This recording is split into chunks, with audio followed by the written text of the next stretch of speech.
Vocês estão bem? Então vê se tem alguém melhor do que você e confere se o sorriso dela é maior do que o teu. Dá uma olhadinha aí para quem está perto de você. Mas que bar, não tem uns... Meu Deus, irmão. Mas tenha coragem, dá um sorriso para quem está perto de você e diga: eu vou bem, e você? Que bom. É bom estarmos em Jesus, bom estarmos caminhando com Jesus e vivendo nele essas experiências da sua presença. Bom seria, e espero que isso aconteça, que não fiquemos apenas nas experiências de momento, mas que consigamos vivê-lo intensamente o tempo todo, para a glória de Jesus, né? Eu quero, antes de trazer uma palavra ao seu coração, mostrar a vocês algo. Estou vendo essa camiseta que eu estou vestido aqui. Eu vim vestido já por causa disso. Sabe o que está escrito aqui, né?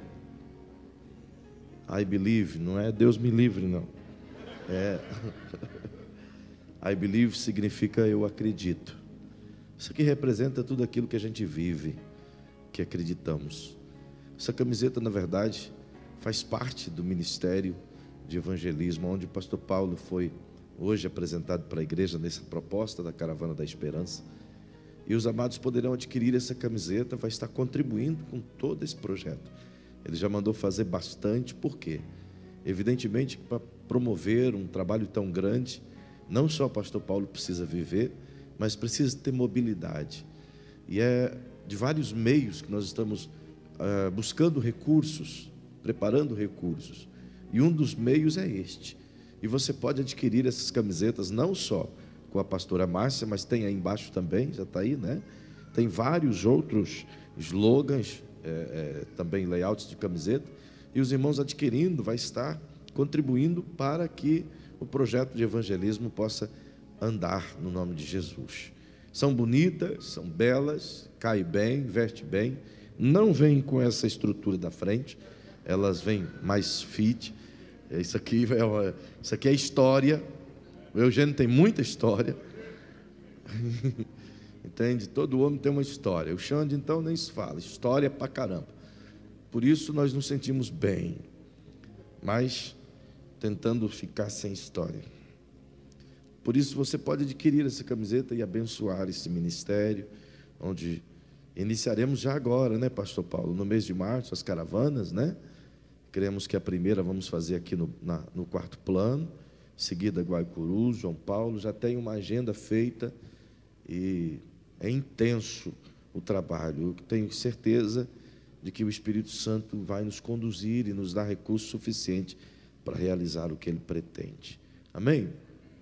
Queridos, a palavra que eu vou falar hoje, Deus ministrou ela ao meu coração já faz mais ou menos uns 14 anos, pelo menos uns 14 anos. E ela foi desenvolvida há uns 10 anos atrás. E eu sei que eu a concluí em um livro há pelo menos 10 anos atrás, pelo menos. É um livro enorme, grande, com conteúdo vasto. Eu submeti essa mesma palavra que eu vou te falar hoje a um dos meus amigos que são editor, esta semana passada.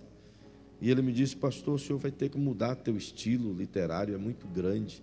Os livros de hoje é tudo pequenininho, o senhor vai ter que dar um jeito de diminuir conteúdo, fazer de um livro 5, para poder vender. Eu fiquei um tanto que triste, porque é como que se desmerecesse tudo aquilo que Deus nos desse e tivesse que minimizar o conteúdo que Ele, de maneira abundante, nos confere. Mas eu entendo que esse é um momento, é um tempo onde o povo está imergindo na leitura e a falta de tempo leva as pessoas a quererem ler um livro de 1 ou 2 capítulos só, e tudo bem. Este tem 21 capítulos, então é lento. Vou submetê-lo ao irmão Brandão, pelo menos para ele ler. Já faz 10 anos que está aqui. Por isso eu já preguei em muitos lugares desta nação. Não me lembro se eu pude partilhar convosco já alguma coisa, ou esta palavra por inteiro. Mas essa tarde, enquanto que orava e escrevia, o Senhor me fez lembrar ardentemente desse texto. e colocou isso como se fosse novidade dentro de mim. E recheou com algumas coisas muito novas que deu até vontade de repensar o livro e colocar outras coisas dentro dele de novo. Mas eu quero partilhar convosco. Se alguma vez você já me ouviu ministrar esta, seja internet, ou seja em vídeos ou fitas por aí fora, então que esta seja de fato um momento para relembrar e para se alimentar e para vivenciar. E se não houve, eu sei que há algo de Deus aqui concentrado para muitas pessoas aqui esta noite. Por isso te convido a abrir comigo a sua Bíblia, na carta do apóstolo Paulo aos Filipenses, no capítulo 1. Aos Filipenses, capítulo 1, versículo 3. Nós leremos até o versículo 6, portanto, esses 4 versículos. Diz assim, Filipenses, capítulo 1, verso 3. Dou graças ao meu Deus todas as vezes que me lembro de vós, fazendo sempre, em todas as minhas orações, súplicas por todos vós com alegria, pela vossa cooperação no Evangelho desde o primeiro dia até agora, tendo por certo isso mesmo, que aquele que em vós começou a boa obra, a aperfeiçoará até o dia de Cristo Jesus. Amém. Se não for pedir muito, incline sua cabecinha e feche seus olhinhos, por favor. Meu Senhor e Rei, eu te louvo mais uma vez por estar aqui. E a tua igreja são seus filhos, são o povo que te ama, que já te adorou e que vai continuar te adorando. E que o Senhor nos dá o privilégio de juntos manifestar louvor a Jesus, teu Filho. E agora, Senhor, deste-me a oportunidade de partilhar com eles esta palavra que para mim é tão antiga, mas tão nova. E por isso, permita que a minha alma, Senhor, possa absorver tudo aquilo que o Senhor ensinar esta noite. E que as pessoas que aqui estão ouvindo e quiserem agasalhar em seus corações aquilo que tu queres que elas agasalhem, Senhor, possam assim o fazer. Eu bem sei que só tu podes ensinar o teu povo. Por isso, enquanto eu falo, o Senhor ensinas, pois sei que o teu ensino é que prevalece. Dá essa graça, Senhor, para que possamos juntos vivenciar os contextos da tua palavra, no nome majestoso de Jesus. Assim eu te peço. Amém. A carta do apóstolo Paulo aos Filipenses, eu particularmente gosto de lê-la frequentemente. Procuro sempre estar visualizando esses versículos, tentando trazê-los a vivos à minha memória, porque a considero como que um manual de gratidão a todo aquele que quer ser relacional com Deus. Não há como você manter uma vida relacional com Deus se não aprender a gratidão a Ele.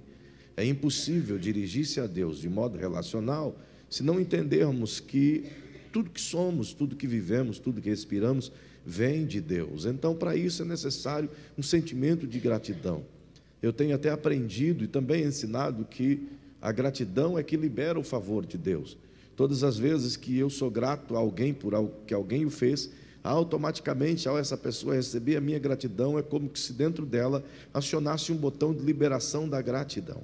Então ela sempre vai estar disposta a querer abençoar, porque aquilo que eu demonstrei ela de gratidão acionou essa atitude.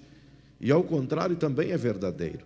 Todos aqueles que de maneira incerta ou de maneira egoísta não agradece ou simplesmente observa a si mesmo, ele bloqueia a bênção de quem assim o quer abençoar. Isso acontece na mesma proporcionalidade com Deus. À medida que somos ingratos, é à medida que nós fechamos a oportunidade da graça e da bênção a si mesmo. Afinal de contas, é o Senhor que nos disse que precisamos conviver com Ele, e que se dele se aproximarmos, Ele se aproxima de nós. Se com Ele andarmos, Ele anda conosco, do contrário, Ele não o fará. É uma recíproca relacional. E por isso, precisamos compreender esse princípio de gratidão. É por essa causa que tento ler esse livro constantemente, porque me ensina. Essa igreja é uma igreja extraordinariamente ensinadora. A carta que o apóstolo Paulo escreve a esta igreja nos ensina isso. Ele escreve uma carta com a intenção de ser grato à igreja, de mostrar gratidão. E ele aproveita em meio à sua gratidão para ensinar a igreja a ser grata e ser feliz em meio às circunstâncias mais extremas.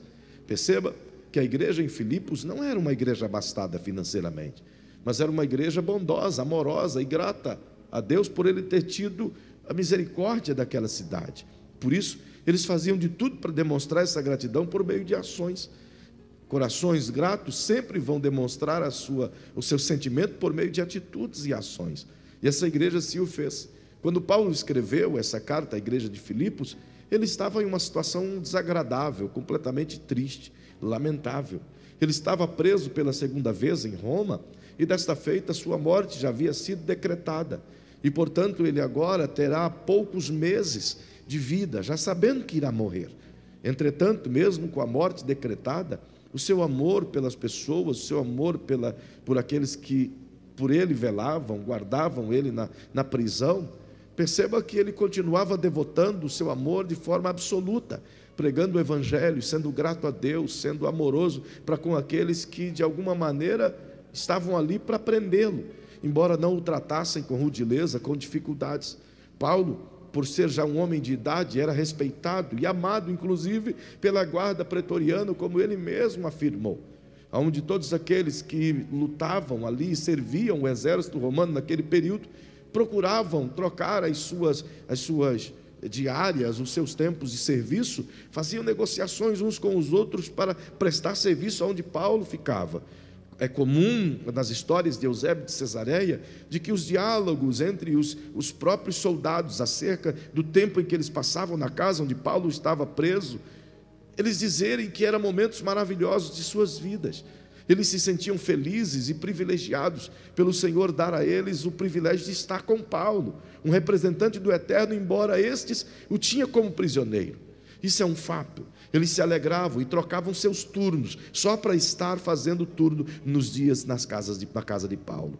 Que privilégio era para eles. E Paulo não perdeu a oportunidade, ao contrário, o tempo todo ele divulgava o evangelho, falando do amor de Cristo a estes guardas, a ponto de ele mesmo afirmar que todos os soldados que passaram por ali ouviram e se alegraram acerca de Jesus.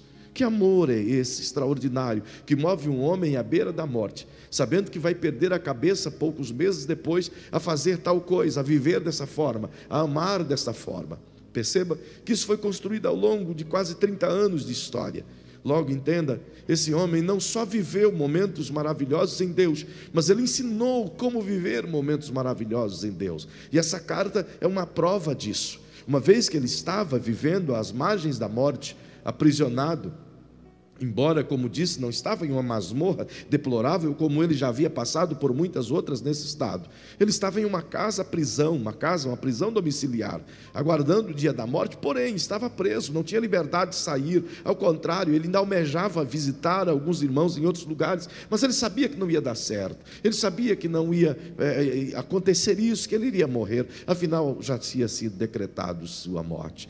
Perceba que em meio a isso, ele recebe por meio de alguém, um homem muito interessante de nome, que é chamado Epafrodito, e é um bom nome para você pensar em dar para o seu filho no futuro, quando esse nascer. Epafrodito, já pensou? Você pode chamar ele de Epafro ou de Dito, você tem dois aspectos para você chamar o nome. Enfim, Epafrodito era um cidadão amável, pensa num cara bom. Se você puder um dia estudar a figura de Epafrodito, você vai ter a imagem de um bom amigo. Se a gente quiser construir um estereótipo e presentear esse estereótipo a alguém como uma proposta de amizade, o cara certo é Epafrodito. Era o homem que decidiu estar com Paulo, servir a Paulo sem ganhar coisa alguma, ser amigo de Paulo, recrear Paulo, cuidar de Paulo, fazer tudo com o que Paulo precisava por amar, simplesmente por servir, por desejar servir. É um amigo inseparável do apóstolo Paulo. E Epafrodito é quem recebe as coisas, as benesses da igreja de Filipos.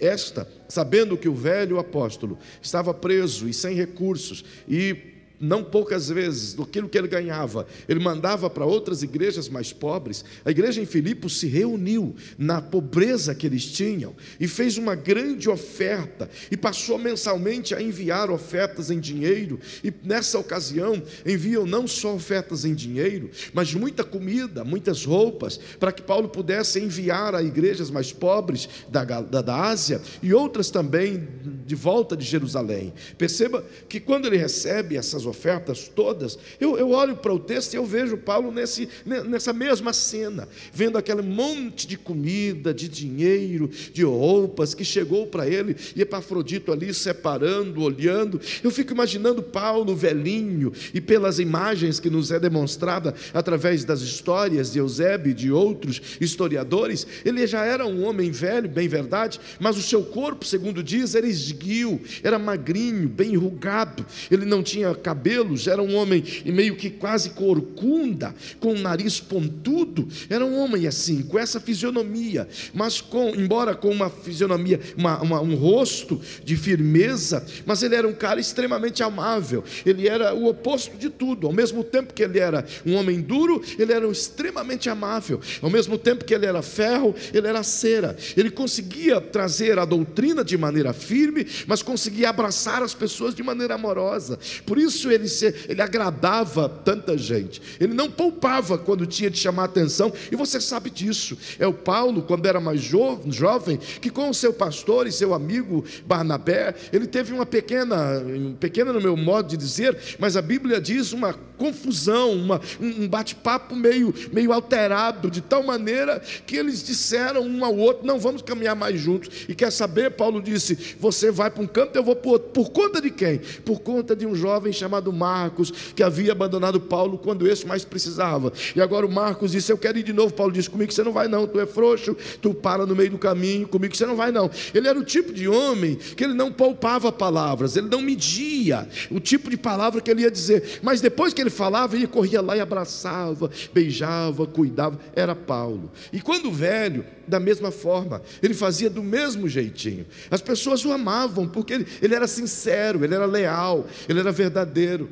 E agora ele está olhando tudo aquilo, aquelas coisas, assentado talvez em uma cadeira, não sei, mas o certo é que nesse período alguém diz que ele já estava vivendo sem correntes, mas até então, até a sua morte ser decretada, ele tinha uma corrente amarrada no seu tornozelo direito e amarrada no tornozelo esquerdo de um soldado. Se Paulo fosse ao banheiro, tinha que ir segurando a corrente junto com o soldado, o tempo todo. Imagina, mesmo sendo idoso. E só agora, quando ele recebe o indulto da morte, então é tirado essa cadeia dele, até porque alguns pediram para fazê-lo, porque não corria mais risco, ele não ia fugir, e não era um marginal. Então perceba que o velho Paulo, cheio de emoção, de amor, de graça, aflora o lado amoroso de Paulo, vendo tudo aquilo ali que a igreja de Filipos mandou. E eu imagino que ele fecha os seus olhinhos cansados e começa a se lembrar da amada igreja, de cada rostinho que ali ele ajudou a gerar.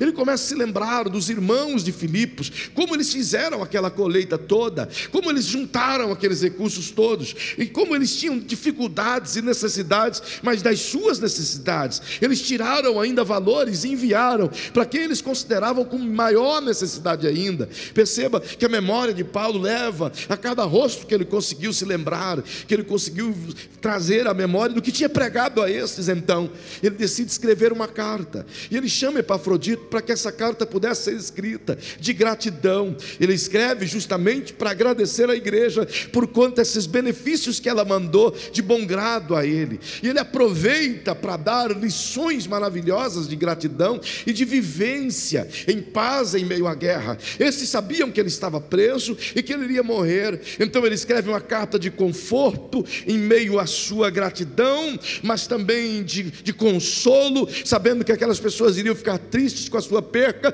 e ele consegue mostrar aos irmãos que vale a pena ser fiel em todas as circunstâncias. A carta aos Filipenses é conhecida por dois momentos finais em que Paulo escreve a ela como que se fosse um textuário, embora um textuário já no final da mesma. O capítulo 4, versículo 13, ele coloca um versículo que é a chave dos Filipenses: tudo posso naquele que me fortalece. Ele escreve esse versículo depois de ter mostrado para os filipenses tudo aquilo que ele passou: fome, frio, tristeza, alegrias, pobreza, apedrejamento, pancadas, prisões, gelo, calor absoluto, cansaço. Ele mostra para para a igreja e diz: eu aprendi a passar por tudo isso, por isso eu posso afirmar a vocês que vale a pena ser feliz em meio a todas as circunstâncias, vale a pena ser alegre em Deus em todas as circunstâncias, porque eu já aprendi a ter fartura tanto quanto a padecer necessidade, eu já aprendi a ter uma mesa cheia de comida,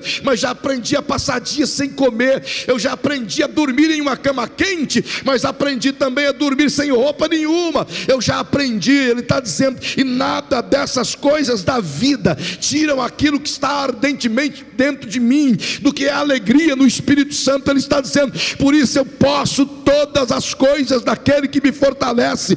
Ele diz: eu posso morrer, eu posso viver, eu posso apanhar, ou eu posso ser massageado, eu posso ter comida, eu posso ter fome, tudo isso eu vou dizer: estou alegre em Deus, porque posso todas as coisas naquele que me fortalece.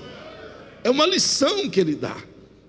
Ele leva a igreja a perceber que vale a pena ser grato a Deus em tudo, experimentar Deus em tudo. Poderíamos citar e sacar da carta de Paulo aos Filipenses a ideia de que em todas as circunstâncias precisamos estar vívidos em Deus, estar alegres em Deus, estar prontos em Deus. Ele quer nos ensinar que se a nossa alegria depende apenas dos favores de Deus, então a nossa vida é uma mesquinharia total. Então a nossa espiritualidade não passa de um negócio mercantilizado. Ele quer nos ensinar que se os nossos dias de vida são movidos em alegria apenas quando as coisas vão bem, então somos as pessoas mais miseráveis dessa vida. Se servir a Deus, nos fazer ser felizes apenas quando as coisas vão bem, então somos as pessoas mais miseráveis que trilham sobre essa terra. Ele quer nos dizer que estar feliz em Deus independe das circunstâncias em que a gente vive, independe do momento que você está passando, que a felicidade daquele que anda com Deus não está associada ao ter e ao viver momentos de bondade ou de paz aqui, mas está associada ao caminhar com Deus, está associada ao viver em Deus. E o viver em Deus te leva a toda e qualquer circunstância estar bem, mesmo que esta não seja agradável a ti, mas esta não é capaz de te tirar de Deus, porque você não está com Deus por conta do benefício na circunstância, você está com Deus por causa de Deus. Então, tendo circunstância ou não tendo circunstância, eu estarei feliz porque estou em Deus. É isso que Paulo quer dizer. Quer me ensinar que a felicidade dele não é negociável, que a alegria dele não passa por parcelas. Ele quer nos ensinar que a felicidade dele não depende do que o Eterno faz para ele, porque se dependesse disso, ele deveria ser um cara extremamente ingrato ou infeliz. Ele deveria escrever para a igreja em Filipos, ao invés de citar o que está no capítulo 4, verso 4, alegrai-vos do Senhor, outra vez vos digo, alegrai-vos com intensidade. Ele deveria escrever: gente, esse negócio de fé não é muito legal, porque afinal de contas, que Deus é esse que eu trabalhei a vida inteira para Ele, Ele me deixa mofar numa prisão? Que Deus é esse que vai deixar a minha linda cabeça ser cortada? Ele poderia questionar e perguntar para Deus o porquê, e não apenas isso, mas sugerir à igreja na qual ele envia essa carta, de que não vale a pena viver em qualquer circunstância alegre. Afinal de contas, há momentos que parece que Deus não está presente.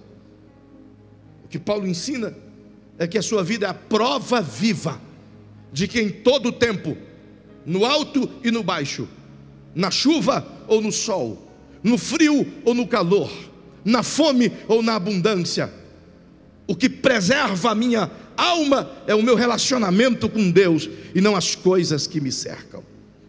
Isso posto, ele escreve à igreja de forma pastoral, amorosa, mas ele só faz isso, só escreve essa carta por conta da atitude da igreja e por causa da lembrança que invadiu o coração de Paulo. Então eu diria que aqui está a resposta de uma memória. Essa carta é a resposta de uma memória viva de alguém apaixonado por aquilo que fazia. Perceba como ele se lembra da igreja em Filipos. Ele consegue visualizar os rostos de cada pessoa. Ele consegue se lembrar de cada irmão que ele ajudou a edificar a fé. Ele consegue se lembrar de cada casa, de cada rua. E eu imagino ele com os olhinhos fechados e a sua memória sendo visitada dia após dia daqueles eventos passados. E ele viaja na sua memória. E para você entender essa memória, por que essa igreja é tão especial para Paulo, por que ele escreve de forma tão amorosa essa igreja, você precisa conhecer a história dela e andar nessa história. E a história dessa igreja é narrada no livro de Atos dos Apóstolos, no capítulo 16 precisamente, a partir do verso 20, onde o apóstolo Paulo, em sua viagem missionária, ele decide, juntamente com os seus, obedecer à voz do Espírito Santo, que através de uma visão, diz a ele: passa a Macedônia e ajuda-nos. Então ele rompe de onde estava e parte a Macedônia. E chegando nessa região da Macedônia, eles vêm de barco, de navio, afinal de contas, navegam pelo mar Egeu e param em um lugar, em uma região onde a cidade era chamada de Filipos. Ficava 16 quilômetros da margem do mar Egeu, da praia do Egeu, que afinal ali era um porto comercial muito importante, pois tinha uma avenida, ainda ela existe até hoje, mas naquele tempo ela era pavimentada de pedras, construída pelo Império Romano, que era chamado Via Inácia. Essa avenida, essa estrada, na verdade, ela vinha do porto, passava por dentro de Filipos e destinava-se a outras cidades importantes vizinhas a esta, e ia até Roma por dentro da velha Europa. Perceba que era uma estrada importante, que tinha vias de comércio em torno dela toda. E agora eles param justamente nesse porto, porque o navio que Paulo vem é navio mercante. E ele não vem só, ele vem acompanhado, ele ainda é jovem, é cerca de 14 a 15 anos antes dessa cena. Perceba que ele vem acompanhado de Silas, vem acompanhado também de Timóteo, e vem acompanhado também de Lucas. Eram pessoas que com ele caminhavam e trilhavam, e que fundaram com ele muitas igrejas. Timóteo era o obreiro que ele escolheu para ser pastor, e ele estava discipulando, treinando Timóteo. O Lucas era o médico que andava com eles, que escreveu o Evangelho de Lucas, que escreveu o livro de Atos, e que pôde vislumbrar os primeiros acontecimentos das igrejas que iniciaram de forma poderosa no Espírito Santo. E ele acompanhava Paulo, talvez por amar a Paulo, ou talvez por querer fazer história ao junto de Paulo. Mas também com ele estava Silas, que fora chamado para o ministério lá na igreja onde congregava. Perceba que quando partem para essa viagem magnífica, eles estão sujeitos à orientação plena do Espírito Santo. Então dá para se imaginar que quando se sujeita à orientação do Espírito Santo, você tenha o caminho aberto. Em tudo que se pensa, é que quando nos sujeitamos à vontade de Deus, e seja esta uma direção do Espírito Santo, a nossa alma imagina que nada vai dar errado. Afinal de contas, nós nos submetemos à vontade de Deus, nós nos colocamos na vontade de Deus, e quando nos colocamos na vontade dEle, dizemos: é sucesso permanente. E quando aparece qualquer percalço, qualquer problema no caminho, imediatamente, mesmo sem querer, a nossa mente imagina: peraí, tem alguma coisa errada. E aí, Deus, o Senhor não abriu as portas? O que está acontecendo? O que fechou? Estou em desagrado? Será que saí fora da direção? Até porque imaginamos que uma vez debaixo do Espírito Santo, nada pode dar errado na vida. Isso não é uma verdade. Estar debaixo da direção do Espírito Santo não significa que alguma coisa vai sair errado. Nem tudo que dá errado na nossa vida é porque estamos fora da direção dEle. Podemos ter tudo errado estando debaixo da direção, é possível. Perceba, quando Jesus chama os discípulos e ordena estes para navegar da região de Tiberíades para Cafarnaum, tem uma segunda tempestade, onde Jesus anda sobre as águas. A Bíblia diz que Jesus disse para eles: entrem no barco e vão. E eles disseram: Senhor, vem vindo tempestade, a gente não quer ir. E Jesus disse: vão. Eles se submeteram, entraram debaixo da vontade de Jesus. E o que agarraram? Uma tempestade, a ponto de o barco quase ir a pique. Eles estavam debaixo da vontade de Deus, mas não foram livrados da tempestade, mas Deus estava com eles na tempestade. É diferente de estar sozinhos em uma tempestade. Significa que andar com Deus não é só caminhada de vitória em vitória. Caminhar com Deus é uma caminhada de vitória constante em relacionamento, não importando o que a vida nos propõe. Afinal de contas, aqui no mundo é só tristeza e dor. E não adianta dizer o contrário. Eu posso confessar o contrário, mas a verdade não é essa. Eu posso passar o dia inteiro dizendo: minha vida vai ser sem problemas, mas a verdade é que isso não vai acontecer. Então não se trata de confissão positiva ou falta de fé. Se trata de reconhecimento da realidade da vida. E Paulo sabia disso. E eles foram a Filipos. E quando chega nessa cidade, caminham os 16 quilômetros, e eles precisam fazer um trabalho ali. E Paulo começa a observar. E eles decidem arrumar uma estalagem, um hotel ou coisa parecida, e vão para esse lugar. É sabido que chegaram na quinta-feira à tarde em Filipos. E à medida que se hospeda, Paulo imediatamente começou a andar pela cidade, olhar o comércio. A Via Inácia passava no meio, e ela era volumosa em termos de comércio. Muitas barracas, muitos tipos de produtos vendiam-se ali. Era quase um paraguaizinho. Era um negócio legal. Tinha comerciantes de todo lado. A cidade de Filipos tinha 66 mil habitantes nesse período. E ela ficava às margens de um rio que deságua ainda hoje no mar Egeu, que se chama Rio Gangites. Esse rio era um importante polo comercial, porque em volta dele também tinha outro paraguaizinho, mas de produtos destinados. Nessa cidade, as mulheres deixavam os seus afazeres para serem feitos apenas no sábado. Então, dias de sábado, todas elas, ou a maioria pelo menos, saía de suas casas e iam nas margens do Gangites para lavarem suas roupas. E por isso ali montavam-se muitas barracas para vender roupas, tecidos, sabão e outros produtos que as mulheres gostavam de comprar. Logo, ela tinha um comércio forte dentro da cidade, mas tinha também um comércio forte às margens do Gangites, embora isso só acontecia durante os sábados.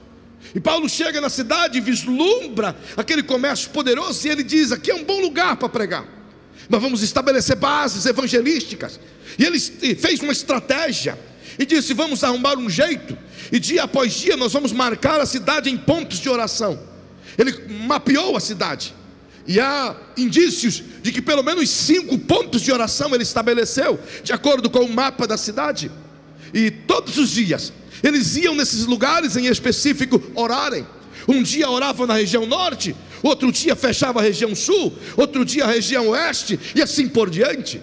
Isso foi feito logo que chega.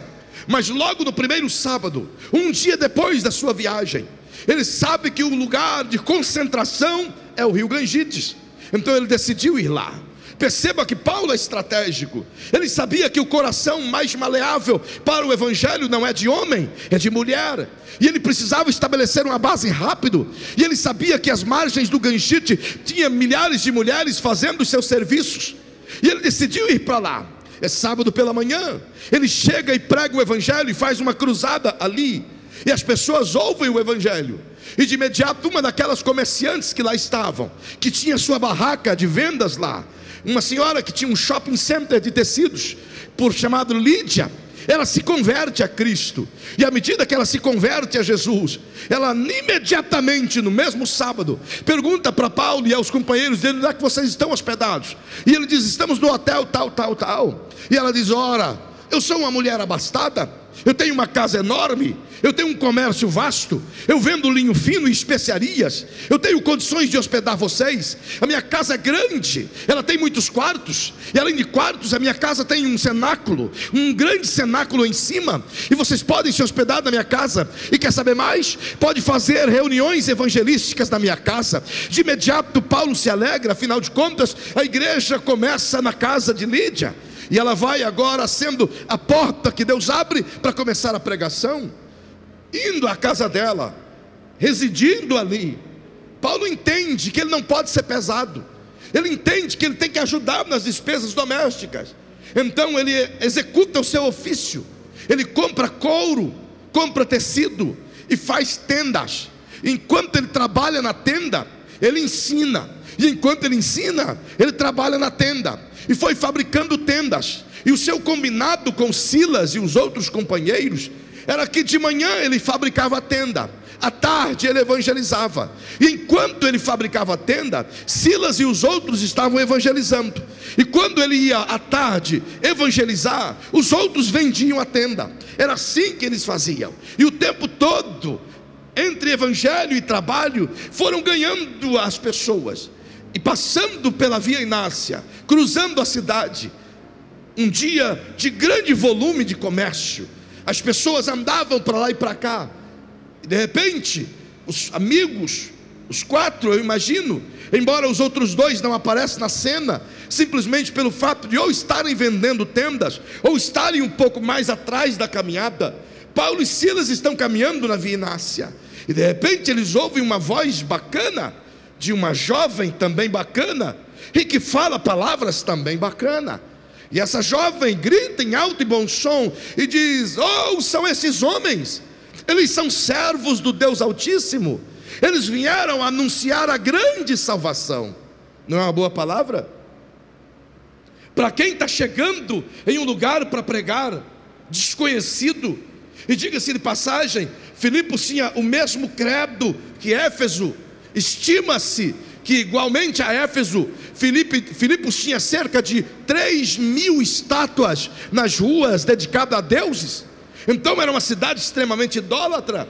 E agora numa cidade idólatra, de imediato, logo nos primeiros dias de mensagem, alguém chega e diz em alto e bom som: esses caras são homens de Deus. Uma palavra boa.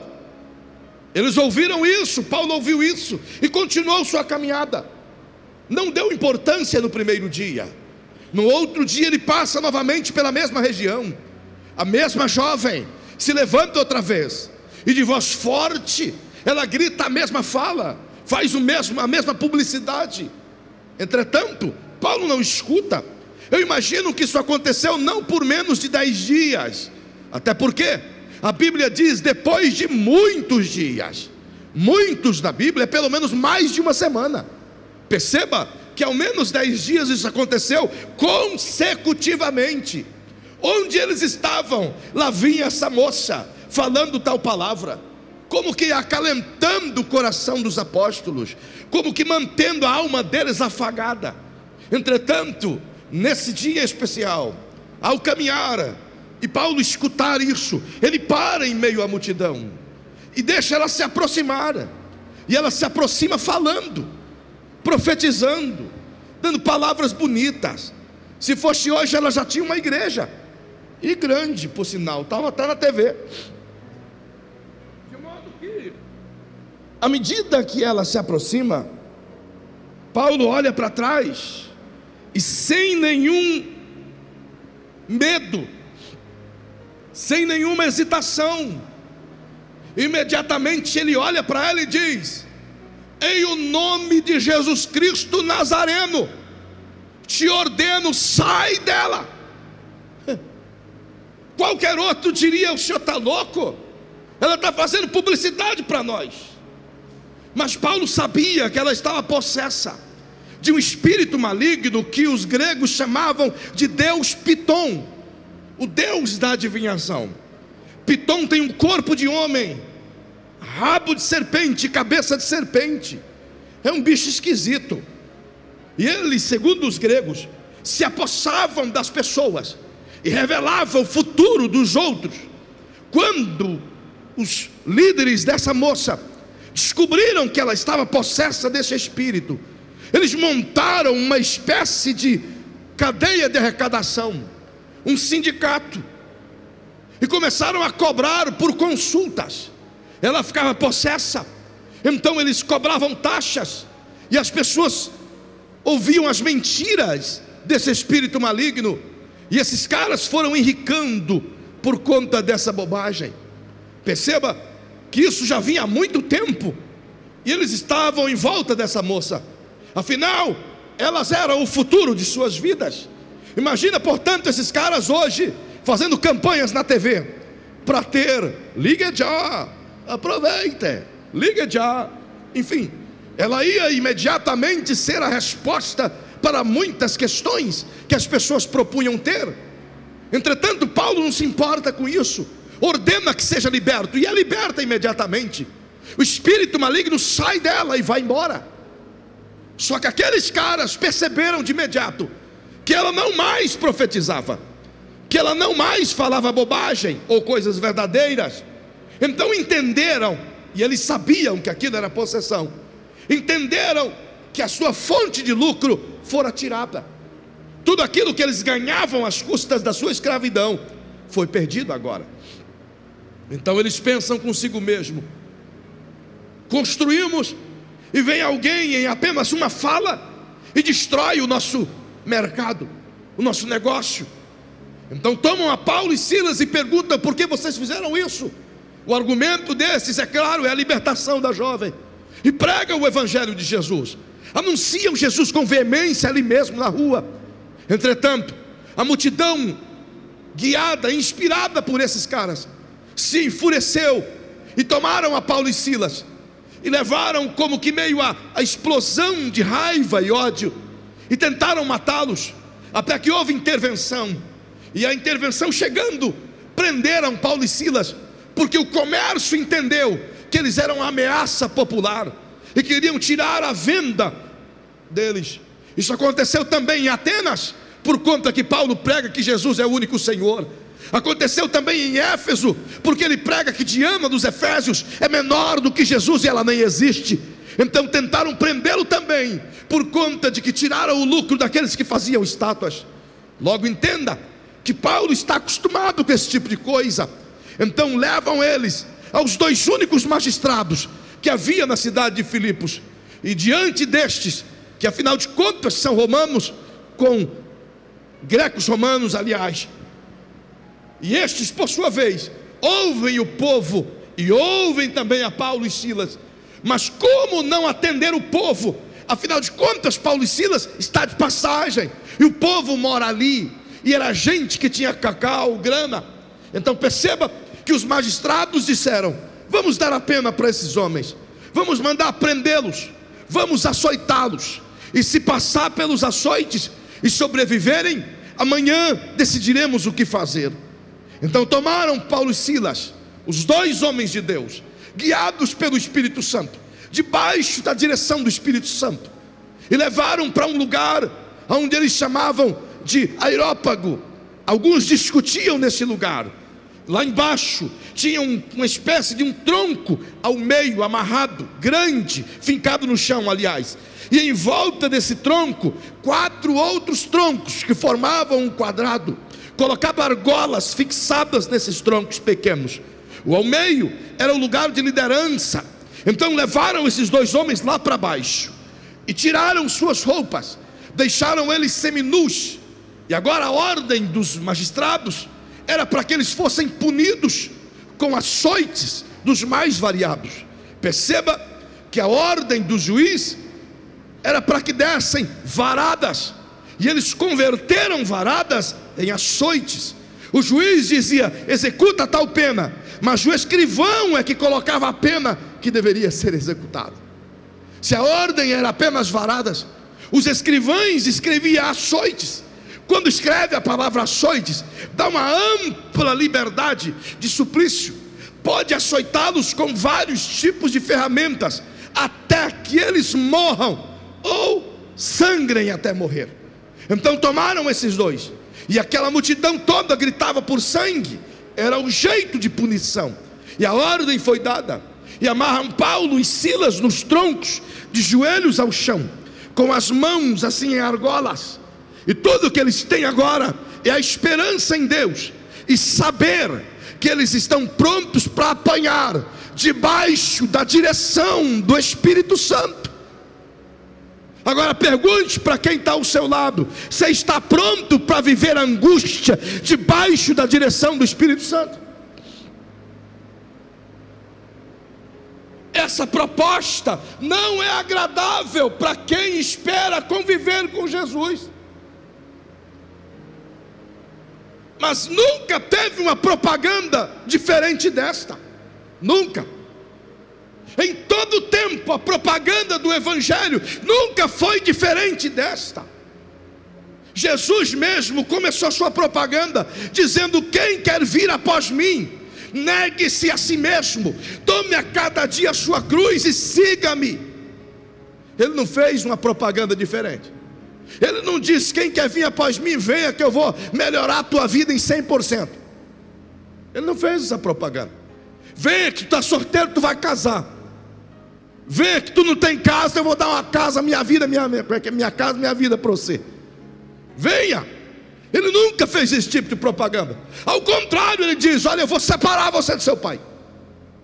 Ele diz: eu vim trazer espada, eu vim trazer divisão entre pai e filho, filha e mãe. Ele diz: os seus irmãos vão te perseguir, os seus amigos vão falar mal de você, vão mentir por tua causa, vão tentar te incriminar. Se quiser vir, venha. Esse é o Evangelho. Nunca teve uma propaganda diferente. Nunca. O Evangelho de hoje que te propõe algo diferente, mas não pode cumprir. É por isso que tem uma porção de gente nessa vida frustrada com o Evangelho, porque creram no Evangelho que não é o que Cristo ensinou. Tem uma fé baseada no que homens dizem e não no que a palavra de Cristo diz. Aquele que tem a sua fé baseada na palavra de Jesus, ele está pronto para qualquer circunstância. Ele não vive de nhenhenhen, nem de mimimi com ninguém, porque a sua fé não está baseada em falas humanas, mas na palavra de Deus. Ele aguenta firme, porque é Deus que está com ele e ele com Deus. Mas aquele cuja fé está baseada apenas em coisinhas humanas, em promessas humanas, não aguenta uma chuvinha dessa e já sai reclamando, dizendo: estava indo para a igreja e Deus choveu, não dá para ele fazer eu esperar chegar na igreja. Outros já entendem assim: choveu, é um sinal de Deus que não é para mim ir na igreja. Porque a fé de hoje é construída sobre patuais, sobre artifícios materialistas. Muita gente constrói a sua fé com mecanismos, uma corrente, um pingente, um elo, uma rosa ungida, um sapato ungido, um travesseiro abençoado, sei lá o quê. Mas quando o travesseiro acaba, a fé também acaba. Quando a vassoura perde o fio, então a limpeza vai embora. Portanto, não adianta comprar vassoura ungida para abençoar a tua casa. Bota o joelho no chão, que não tem demônio que permanece diante da sua frente, diante de ti. Perceba que eles estavam debaixo da vontade de Deus, debaixo da direção do Espírito Santo. Agora, nus, acorrentados a um tronco, talvez se fosse eu ou você, ou quem sabe um de nós, no lugar deles, a mente poderia estar viajando e se perguntando: espera aí, Deus, eu estava bem tranquilo na região da Bitínia, eu estava bem sossegado na região da Sicília, e foi o Senhor que me deu a direção de sair daqui e passar a Macedônia. Para isso, não era hora de olhar para o céu e perguntar: espera aí, Deus, hein? Está chovendo até aqui, irmão. Não era hora de perguntar isso para Deus? Por que, Deus? Mas a fé deles não estava construída sobre promessas humanas. A fé de Paulo e Silas estava construída sobre um relacionamento com Deus. É por isso que Paulo não começou a pregar logo depois que ele se converteu. Ele até tentou fazer isso. À medida que ele se converte, 3 dias depois ele está nas ruas pregando de Jesus. E o Espírito Santo veio a ele e disse: Paulo, para de pregar, meu irmão. Tu não está pronto ainda, as pessoas não vão te ouvir. E ele diz: mas eu quero, eu preciso, eu tenho capacidade. E o Espírito Santo o arrancou de Jerusalém e o levou para a Arábia, primeiro para a casa de seus pais, e em seguida para a Arábia. E 17 anos depois, traz Paulo para começar a pregar. E durante 17 anos Paulo esteve em um tete-a-tete diário com Deus, alimentando a sua fé. Ele não era um aventureiro, ele sabia o que pregava e com quem ele andava. Por isso, se tem que colocar algema, ele dá as mãos e diz: algema. Se tem que ajoelhar no chão sem roupa, ele diz: é aqui que eu ajoelho. E assim que ele faz. E à medida que se colocam ali, então a ordem é que açoites sejam dados. E o primeiro açoite, que é uma escala crescente, são varas. E as varas não são de qualquer maneira. Se você estudar um pouco, você vai saber como era feita as varas de suplício. Varas extraídas de cipós. E não era qualquer cipó. Os cedros do Líbano, que têm uma altura relevante, produzem altos cipós grossos e tenais. Como? Por quê? Não sei. Eu sei que produz até os dias de hoje. Então eles cortam a medida de 1 metro a 1,20 m, na mesma grossura de uma ponta a outra. Tratam aquilo com óleo e ele fica tenaz, a ponto de você unir as pontas. Mas quando aquele cipó, batido na força de um homem forte, nas costas nu de um outro homem, em segundos, quando a vara sai das costas, ele levanta vergões de sangue, vertendo sobre a pele da altura de um dedo, de imediato. Só você fazer a pesquisa, você vai saber disso. E a ordem era 39 açoites, 39 varadas em cada um deles. Isso era feito por 2 homens, nunca um só, a menos quando o exército era pouco. Um ao lado direito, outro ao lado esquerdo, de maneira bem coordenada. Um batia desse lado, o outro batia do outro lado. 39 varadas. Por que 39? Na verdade eram 40, mas uma é o tiro de misericórdia. Vamos ser misericordiosos, vamos dar só 39. Era assim que se fazia. Porém, quando se escreve nas leis romanas açoites, é para que entenda que a vítima deve apanhar enquanto estiver suportando. Então muda-se os açoites para testar sua resistência. Com 39 varadas, eles estavam moles, com a carne flácida, cheio de vergonha e dor, mas ainda estavam ali resistindo firmes. Então açoites, vem uma segunda leva de açoites.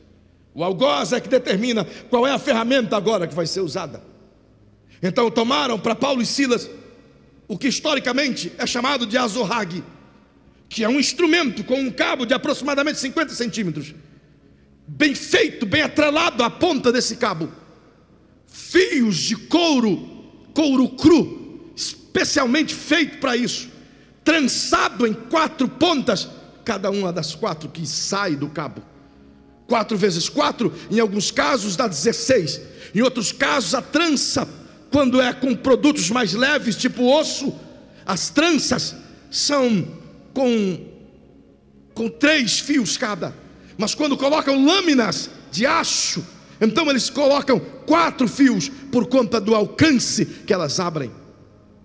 Perceba que quando essas lâminas ou esses ossos batiam na pele, ela abre vincos na carne humana, de 1 a 2 centímetros, e em alguns casos as vísceras ou os ossos saem para fora. E ao mesmo tempo, são 39 destes com misericórdia. Geralmente, as vítimas morriam quando dava a 25ª chicotada, pois o sangue era cortado por todo o corpo. Então bateram em Paulo e Silas até as faras fazerem seus corpos amolecerem. Então agora foi a vez do azorrague. E tomaram e bateram, e bateram, e bateram, e cortaram, e cortaram, e cortaram, e cortaram, até que seu corpo todo esteja esfacelado de sangue e cortes, do mesmo que Jesus sofreu. Porém o de Jesus teve uma antecipação de socos e pontapés, de coroa de espinho na cabeça, e de carregar com todo o corpo cortado uma cruz que pesava cerca de 80 quilos, subindo uma montanha 3,2 km acima. Mas Paulo e Silas, nesse tempo, tiveram que se contentar com as varas e com os azorragues. Não creio que eles queriam outras coisas.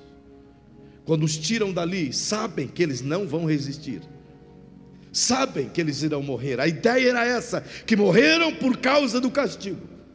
Os soldados não o mataram, foi o castigo que os eliminou. Então os arrancam dali e os arrastam para o que eles chamam de masmorra ou prisão inferior. Prisões inferiores eram construídas do solo abaixo, subsolo. Aproveitavam crateras ou cavernas e construíam prisões. Quando não, construíam nas próprias rochas buracos enormes. E quando se fala de prisão inferior ou interior, geralmente é entre o segundo e o terceiro piso abaixo, nunca no primeiro. A interior é a última que fica lá embaixo. Por que interior? Porque ela é também a fossa dos de cima, é a descarga dos presos que estão em cima, vai na prisão inferior lá embaixo. E lançaram Paulo e Silas lá embaixo, nus, em uma prisão que tinha suas cadeias acima, segundo Eusébio, com cerca de 40 presos. E esta prisão embaixo, inferior, infestada de urina e fezes humanas, com insetos e bichos peçonhentos que saem dessa nojeira, e com o corpo sangrando, os têm que jogá-los lá embaixo. Imagina o que é, se ao menos jogassem eles e permitissem que eles ficassem em pés naquela nojeira, era misericórdia.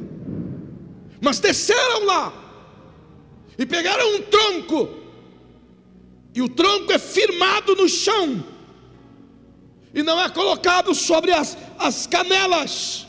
Se você estudar a história, você vai ver que os troncos têm aberturas, e eles são colocados sobre os joelhos daqueles que estão deitados no chão, porque sobre os joelhos eles perdem as forças, de modo que não conseguem se levantarem, são obrigados a ficar com as costas e a cabeça no chão.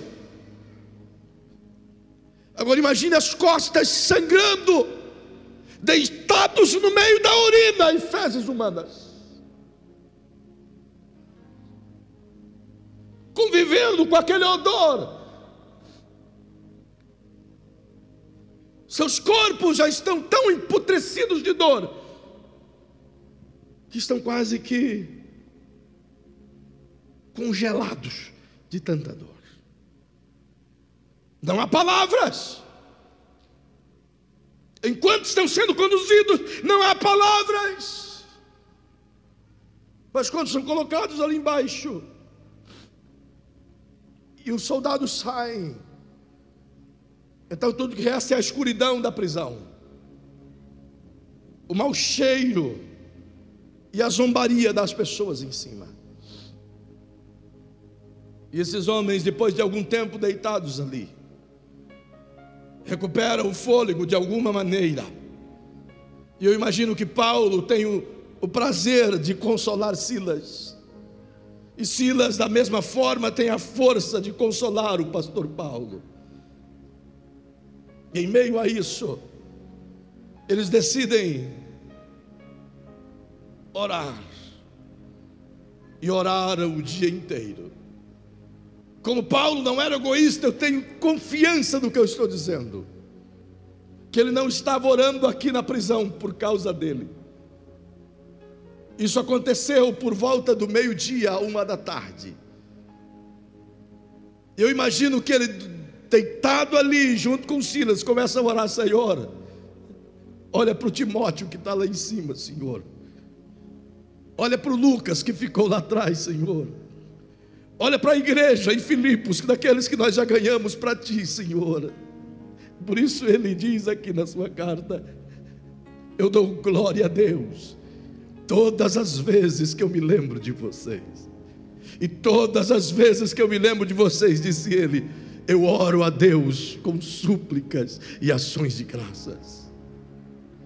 Podia orar por si mesmo, podia clamar por si mesmo, mas você não vê relato dele nisto. Vê relatos de preocupação com os outros, parecido com Jesus. Mas em algum momento eles devem ter se lembrado e ter dito: Senhor, se quiseres nos tirar daqui, nos tire, por favor. Mas uma coisa que Paulo tinha certeza: aquela circunstância não ia tirar dele a felicidade de ter Jesus. Ele estava ali, junto com Silas, no meio das fezes humanas, mas o seu coração estava feliz, porque estava com Jesus. É fato que isso para nós parece não ser muito difícil, porque é apenas uma narrativa. Mas imagine para eles deitado ali ao longo do dia, as horas se passam, e eles sabem que irão ficar durante todo aquele resto de dia e a noite toda, até o outro dia pela manhã, se não morrerem de sangue esvaído ou de dor excruciante. A noite chega, e é tarde da noite, não dá para saber os horários. A única coisa que se sabe é porque os presos diminuíram o volume de suas vozes, então se entende que é altas horas. E Paulo e Silas oraram o dia inteiro. Então, em algum momento, eu imagino que o silêncio cobre os dois. E eu imagino Paulo perguntando para Silas: Silas, estás bem? Ficou quieto. E talvez Silas: sim, é que eu não sinto mais nada no meu corpo, então estou quieto. Os dois se confortam entre si, com palavras de ânimo. E eu imagino que um dos dois, não sei se Silas ou se Paulo, diz: Paulo ou Silas, com tudo o que acontece, nós estamos em Cristo, não é verdade? É verdade. Já oramos por todos, vamos cantar uma canção. E o outro diz: ok, eu concordo, vamos cantar. Que canção vamos cantar? Vamos cantar aquela Sou Feliz com Jesus. É boa, é boa. Vamos tentar tirá-la então, cantá-la então. Sou feliz com Jesus. Dá para imaginar alguém cantar Sou Feliz deitado na fezes humanas e na urina? Dá para imaginar? Mas ele fez coisas semelhantes. É por isso que ele escreve à igreja em Filipos: estejam alegres, não importa as circunstâncias, porque eu sei o que é isso. Ele está dizendo, em meio a essa dor, eles começam a cantar, expressar o seu louvor. Em meio a esse louvor, o barulho de suas vozes saem de dentro dessas prisões e começam a subir como fumaça, e chegam às narinas do Eterno, aos ouvidos daquele que está sentado sobre o trono. E eu imagino Deus ouvindo isso e dizendo: é Paulo? É Silas? É eles mesmo? Pare orquestra, pare anjos, pare tudo, eu quero ouvir. E eles cantam, e cantam, e cantam, e mexe o coração de Deus, e tocam o coração de Deus sem orquestra, sem instrumentos, sem ministro de louvor, sem um aparato de ar-condicionado, sem saber que iam sair dali. Tudo que eles querem é agradar o Senhor em todo o tempo, não importa as circunstâncias. Quando Deus sente tocado por aquele louvor, Deus disse: é hora, não aguento mais, agora não dá. Fiquei olhando esses meninos deitados nessas coisas horrorosas, sendo supliciados por esses homens cruéis o dia inteiro. Resistir para ver, para testar a dor deles, o amor deles, para eles provarem isso para as pessoas. Mas agora eles pegaram pesado. Eles poderiam estar reclamando, poderiam estar murmurando, poderiam estar criticando a fé, mas decidiram cantar em meio às fezes. Coloque a mão sobre o ombro do seu irmão e diga: o que faria você? Cantaria em meio às fezes?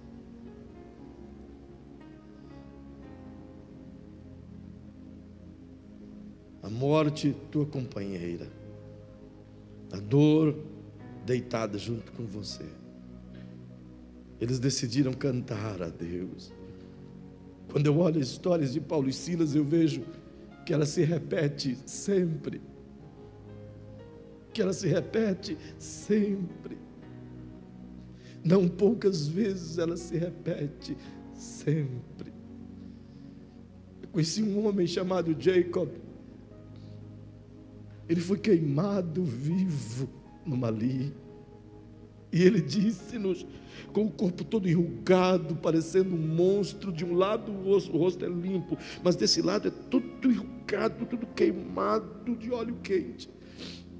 E ele diz: enquanto eles tacavam óleo em mim, eu gritava: Jesus is Lord, Jesus is Lord, Jesus is Lord. Jesus é o Senhor, Jesus é o Senhor. E ele disse: pensaram que eu morri, mas eu resisti. Estou aqui para dizer que Jesus é Senhor. Que amor é esse? É o mesmo caso de Bim, que você ouviu o pastor contar a história. Que amor é esse? É o mesmo caso desse último pastor, amigo do Peter, que morreu a pauladas diante da família, mas morreu dizendo que Jesus é que salva e não Krishna. Acontece ainda hoje. Está cheio de crentes morrendo ainda hoje. Há 15 dias atrás eu recebi um e-mail de um pastor chamado Hamham, H-A-M-R-A-M, Hamham. Ele pastoreia na divisa do Mali com o Burkina Faso. E ele disse: pastor, eu fugi com minha família para cá, porque não dá para viver mais vendo as pessoas nos matarem e ninguém sequer se importar conosco na Nigéria. Sabe, uma vez eu cheguei no Mali, fui com o Leomar, uma das viagens mais tristes da minha vida, na casa de um missionário no norte do Tumbuktu. Os muçulmanos arrancaram o telhado de suas casas, quebraram as portas, tiraram seus filhos e mataram 2 meninas, e os 3 garotos ficaram espancados e degolaram a cabeça do pastor, estupraram a esposa. E nós chegamos lá, eles estavam feridos, mas a esposa dizia: se os senhores do Brasil ajudar a levantar a igreja, nós vamos continuar. Como é que pode, irmão? E a gente reclama por uma coisa tão miserávelzinha da vida. Paulo e Silas poderiam estar lá dizendo: Deus, espera aí, eu não fui contratado para isso, eu não fui treinado para isso. O Senhor não falou que eu ia deitar aqui no meio desses negócios com as costas cortadas. Vamos romper o contrato, quer saber? Fui. Não teve isso. Ao contrário, eles levantaram suas vozes, porque não dava para levantar as mãos, e adoraram em meio às circunstâncias. No meu pequeno entendimento, Paulo e Silas compreendeu que os seus corpos estavam doloridos e presos, mas que a sua alma estava extremamente livre como um pássaro. Então eles disseram: se a nossa alma está livre, então vale a pena adorar. O corpo pode estar preso, mas a alma está livre. O corpo pode estar morrendo, mas a alma está livre. Então eu vou adorar. Tantas pessoas com o corpo livre, mas a alma presa. Então eu não tenho privilégio. Mas eu creio que aqui tem muita gente com a alma bem livre, que pode adorar ao Senhor o tempo todo, em meio às circunstâncias. Diga para quem está pertinho de você: eu não tenho mais tempo. Diga para quem está pertinho de você: a minha alma está livre, e por isso eu posso adorar em meio às circunstâncias mais cruéis. Até onde a gente aguenta, irmão? Até onde estamos prontos para aguentar a resistência da nossa fé? Até onde? Até onde nós podemos suportar a pressão que fazem acerca de nossa fé? Até onde? Enquanto eles adoram, eu termino, porque não dá tempo de continuar. Deus ouviu os seus louvores, e Deus disse: eu preciso intervir. Há algo que eu quero que eles façam ainda. Vou intervir. Então o Senhor desceu do seu trono e decidiu ir lá em Filipos, na cadeia onde Paulo e Silas estavam. E a Bíblia diz que a terra treme quando sente o peso da glória do Eterno. Como aconteceu no Sinai, ele tentou descer no Sinai, mas o Sinai não suportou, começou a derreter as rochas. Então o Senhor ouviu a voz dos seus filhinhos, e ele só trisca o seu dedinho no chão. Tum. E a cadeia estremeceu, e Filipos balançou. Prédios começaram a ruir, edificações trincaram. Recentemente, 2016, foi publicado em uma revista arqueológica americana as ruínas de uma cidade que indica ser exatamente no mesmo lugar, nas mesmas proporções, os prédios em ruínas da velha Filipos. Dados de 1996, de uma revista que eu não sei nem se existe mais, chamada, sei o que lá, Digest. Alguém lembra dessas revistas? Não lembro, uma revista pequenininha assim, Digest, que falava. Nem sei se existem essas revistas. Seleções Digest. Na edição de maio de 1996, páginas 50 a 56, as provas arqueológicas dos cismas de terremotos da história da Ásia, e marcam no período de 63 a.C., que a cidade de Filipos, uma antiga cidade comercial, foi abalada em termos de moradia, onde apenas é cidade. Sofreu um poderoso terremoto que trincou prédios e fez com que fóruns e edificações de deuses viessem abaixo. Interessante que em 63 depois de Cristo é o ano que Paulo fundou Filipos. Deus decidiu descer ali e abalou as estruturas da terra. E as prisões também foram abaladas. Perceba que ao chacoalhar a terra, as prisões internas também foram chacoalhadas. E a Bíblia diz que abriu-se as prisões e os grilhões de todos. Interessante. Enquanto eles cantavam, o terremoto aconteceu. As portas é até normal se abrir, mas grilhões não. Você pode balançar uma corrente soldada à vontade, que ela não vai abrir. Mas interessante, abriram-se os grilhões de mais de 40 presos.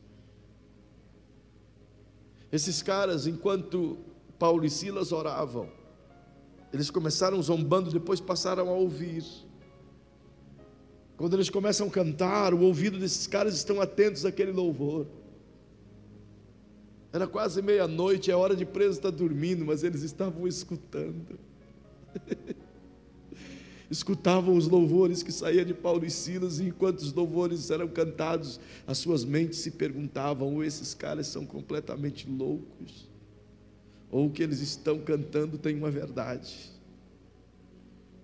Quando Deus desce ali, o carcereiro desesperado sabia que ia morrer se os presos fugissem. Então ele saltou dentro da prisão. Estava tudo escuro, as portas abertas.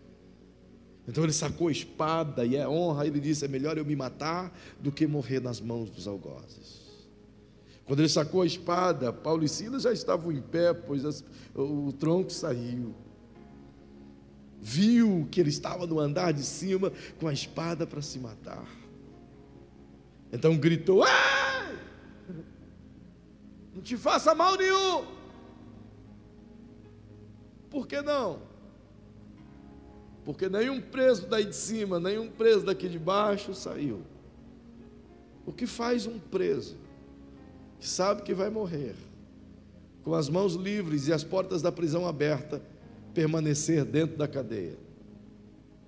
Será que era o conforto e as quentinhas que os gregos davam? Não há dúvida de que esses presos todos, quando as portas se abrem, tudo que eles têm certeza ali é que eles não estão sozinhos. Eu tenho convicção de que esses presos olhavam um para o outro e diziam: é melhor ficar tremendo aqui dentro, porque o Deus desses caras está aí fora. A certeza de que eles não saíram é a evidência de que Deus estava ali fora. Não importa o lugar que você esteja, a tua voz e o teu coração pode trazer Deus para lá. Não importa o ambiente que você for, mas se o teu coração estiver nele, ele vai descer lá onde você estiver. E as pessoas que estão à sua volta vão saber disso, que Deus desceu lá. Eu queria que você ficasse em pé. São muitas as lições desse texto. Em meio às provas da morte,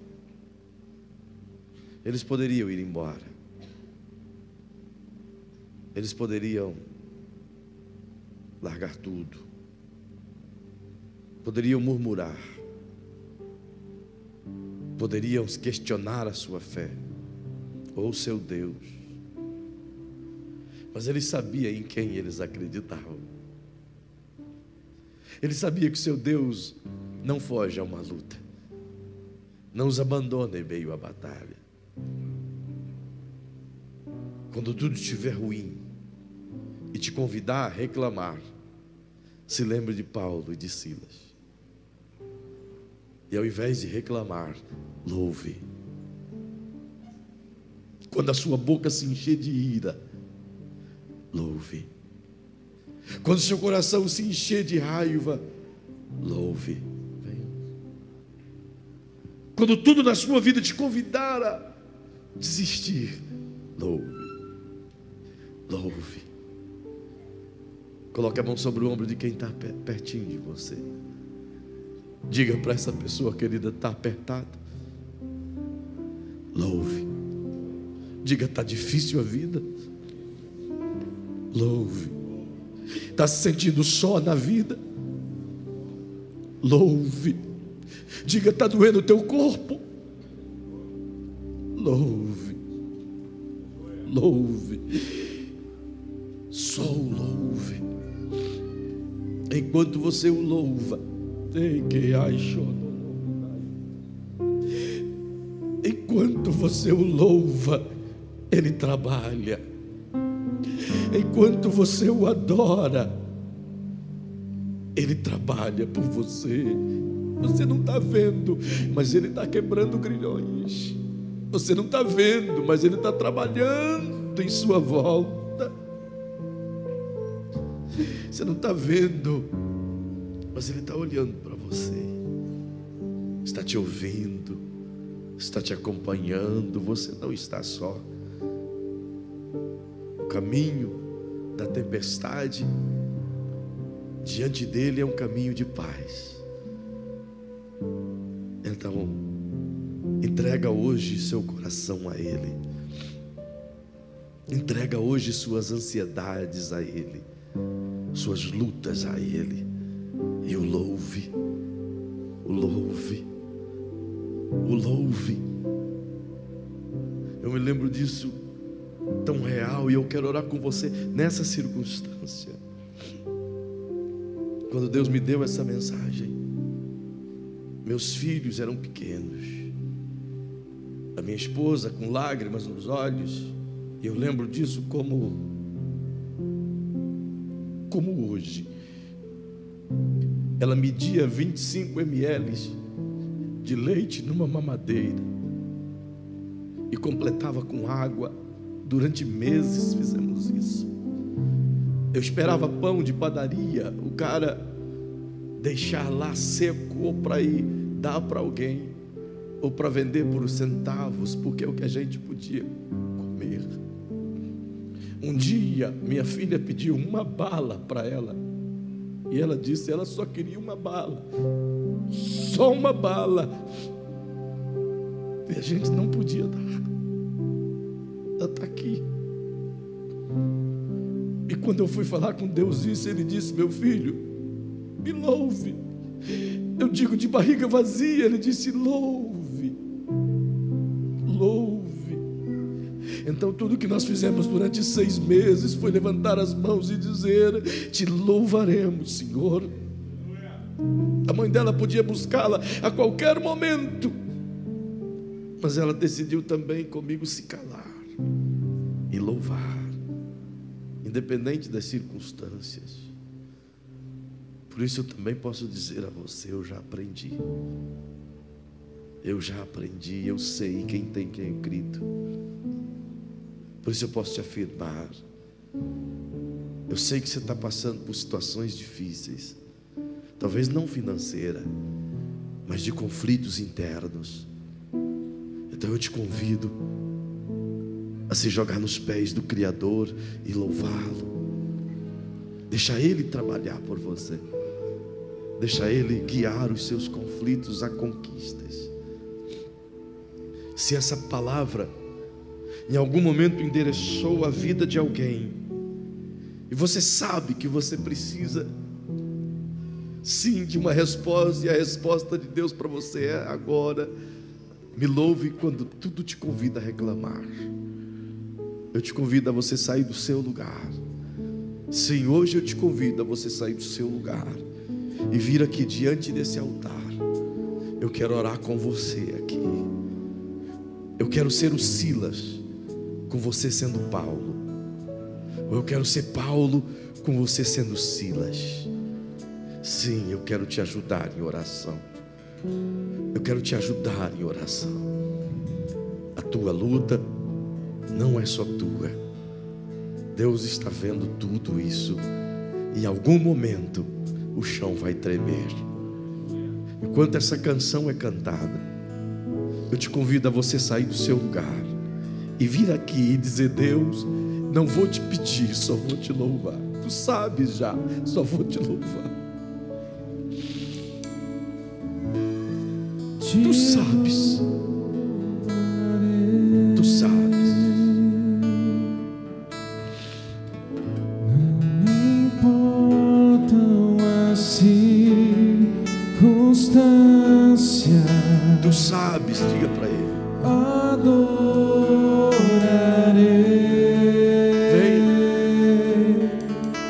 Venha. Somente a ti. Está difícil de aguentar esse fardo? Eu quero te ajudar nele. Vem. Pode sair do seu lugar e vir se quiser. Perto quero estar. Oh.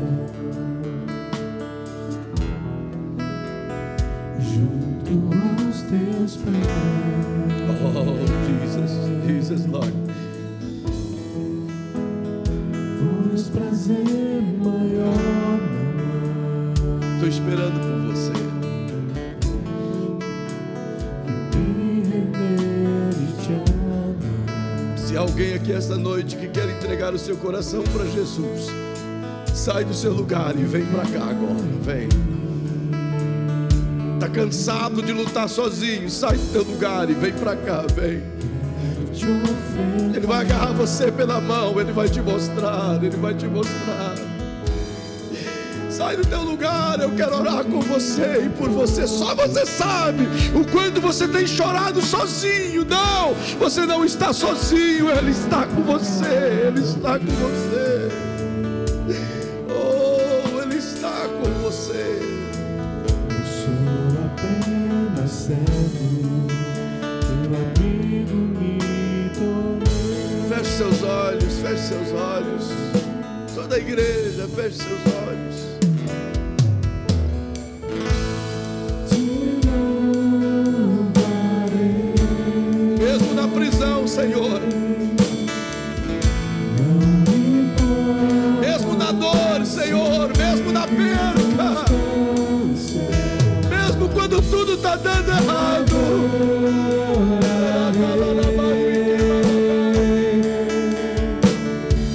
Somente a ti, Jesus, eu te louvarei. Está dando tudo errado na sua vida.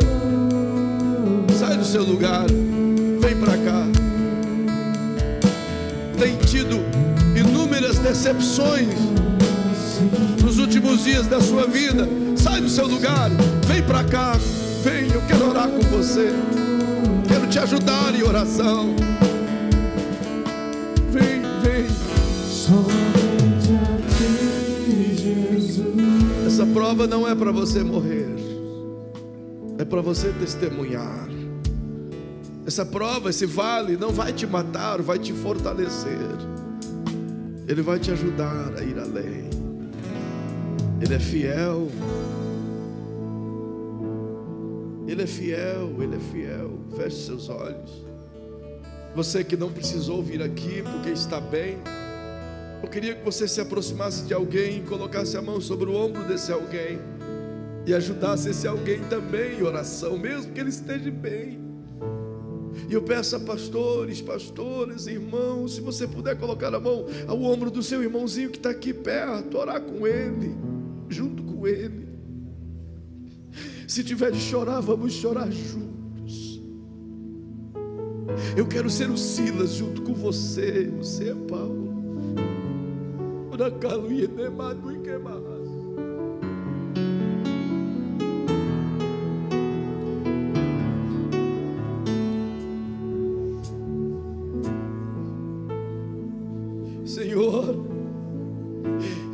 Senhor, eu me uno com essa igreja em oração agora, Senhor.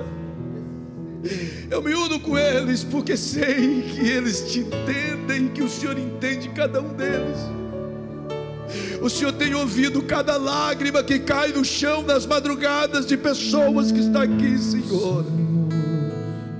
Tu tens ouvido cada gemido que parte dessas almas aflitas, feridas.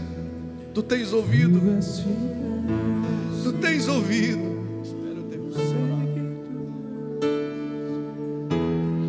Tu tens ouvido, Senhor,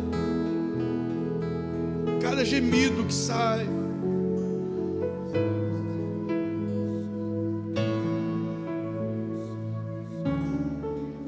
Tu tens ouvido, Senhor, não somente os gemidos, mas tens ouvido também o clamor de pais, de mães que não aguentam mais ver os seus filhos perdidos. Tens ouvido isso? Pais que não aguentam mais ver os seus filhos presos.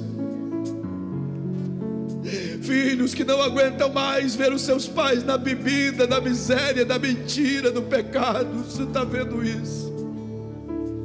O Senhor está vendo, Senhor, famílias inteiras encarceradas pelas misérias da vida, Senhor, e tem filhos teus gemendo, pedindo liberdade. pessoas que choram, gemem por conta de suas dores, enfermidades que parece que nunca saram,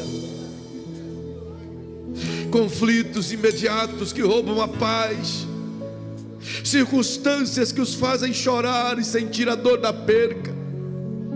Senhor, em nome de Jesus, em nome de Jesus, vem como um terremoto na vida dessas pessoas. Vem como um terremoto na vida dessas pessoas que esperam em Ti. Ouça os seus clamores, as suas orações e os conforta, a ponto de eles disserem: Senhor, a ponto de eles andarem contigo e disserem que em tudo serão fiéis a Ti mesmo nas mais difíceis lutas. Sim, Pai, eu Te imploro agora, Senhor, venha sobre essa igreja o consolo, venha sobre esse coração aflito o conforto, e que a Tua resposta os acalente. Aos que perderam, que possam ver. Ah, Senhor,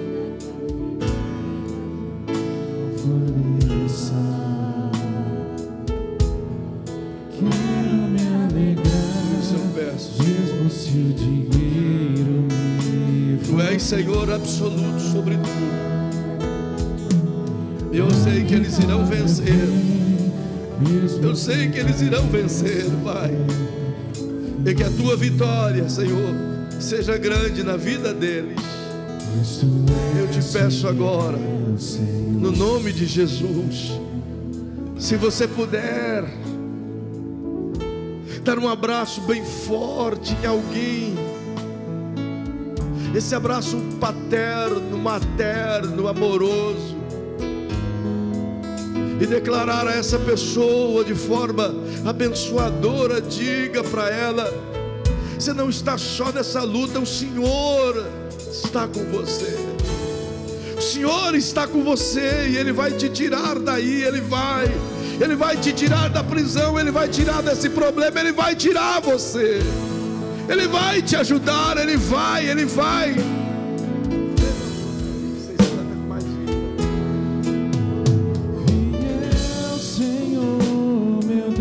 vai te tirar de tudo isso. Ele vai.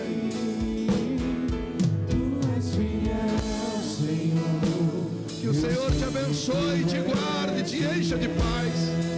Que a sua semana seja cheia da graça do Senhor.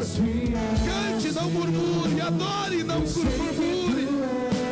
Que o grande amor de Deus, que a paz do Cristo, que a comunhão do Espírito Santo esteja com você. Vai em paz.